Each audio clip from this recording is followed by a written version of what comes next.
अरे आपले धनाजी काका सोडून गेले. काय? आता सुद्धा फोन आला होता. पण हे सगळं असं अचानक कसं आलं?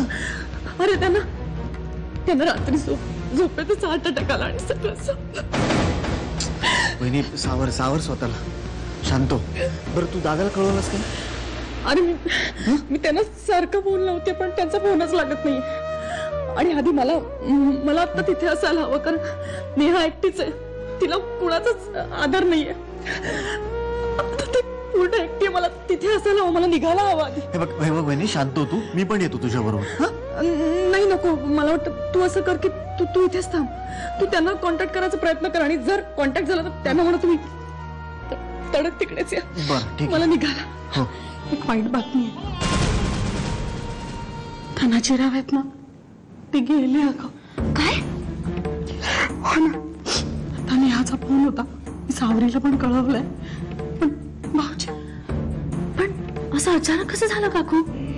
हार्ट अटॅक आला म्हणे झोपेतच. भाऊजीने कळवायला हवं ग, आपल्याला तिथे जायला हवं लगेच. पण ते तर रात्रीपर्यंत येणार नाहीयेत. काय खरंच मला काही सुचत नाही. काकू तुम्ही एक काम करा, तुम्ही व्हा पुढे. बाबा आले की आम्ही दोघे एकत्र येतो. थांबशील एकटी? हो, तुम्ही नका काळजी करू, तुम्ही व्हा पुढे.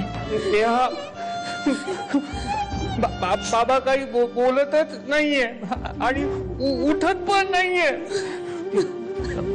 सासूबाई, तुम्ही सगळे का रडताय? काय झालं?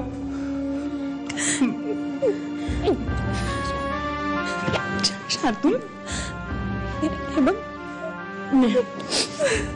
तुम्ही बघते त्यांच्याकडे. शार्दूल, तुम्ही या इकडे. बाबा बोलत नाही का? हो, तुम्ही गुड बॉय आहात ना. उठत पण नाहीये तो. खूप वाईट बातमी आहे. म्हणजे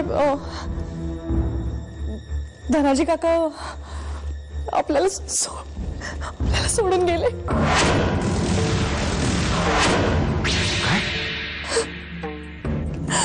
हो ना. मला काकूचा फोन आला होता. मला तर काही कळतच नव्हतं. मी काकूला घेऊन आता नागपूरला आली. मी लगेच निघतो, मी पोचतो लगेच. हॅलो, कशी आहेस प्रियंका?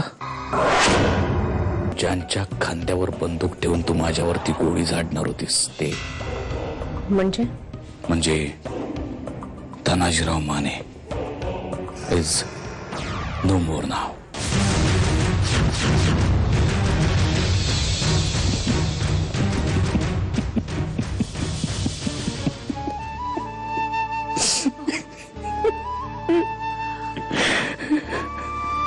थोडं पाणी पिता का? थोडं पाणी पिता का? ओके, गेले ते.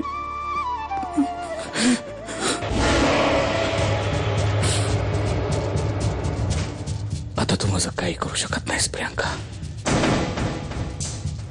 माझ्या मार्गातला एक खूप मोठा काटा देवांनीच आपसूक बाजूला केलाय.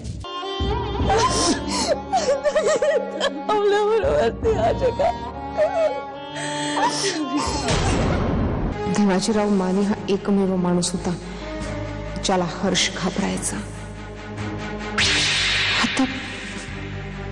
आता कोण? राजाराम पांढरे, करेक्ट माणूस, ज्याच्या मनात हर्ष विषयी आग खतखतते.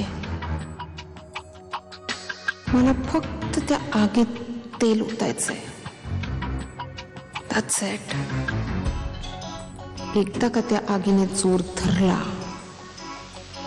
की हर्ष त्यात जळून खाक होईल. त्याला भेटायला जाऊ.